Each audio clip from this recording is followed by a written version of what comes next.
प्यारे बच्चों, तो कैसे हैं आप? उम्मीद करता हूँ कि आप सब खैर खैरियत से होंगे। आइए मैं आज आपको एक लालची कुत्ते की कहानी सुनाता हूँ। एक दफ़ा का ज़िक्र है कि एक कुत्ते को कसाब की दुकान से गोश्त का टुकड़ा मिला। वो इसे अपने मुंह में लेकर नदी पर से गुजरने लगा। नदी का पानी बहुत साफ सुथरा था। कुत्ते को इस पानी में अपना अक्स नजर आया। वो समझ बैठा कि पानी के अंदर कोई दूसरा कुत्ता है जिसके मुंह में गोश्त का टुकड़ा है।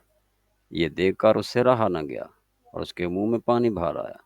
दूसरे कुत्ते से गोश्त का टुकड़ा छीनने के लिए वो भौंकने लगा तो उसका मुंह खुल गया। इस तरह से अपना गोश्त का टुकड़ा पानी में जा गिरा। तो प्यारे बच्चों, इससे क्या नतीजा निकलता है कि लालच बुरी बला है।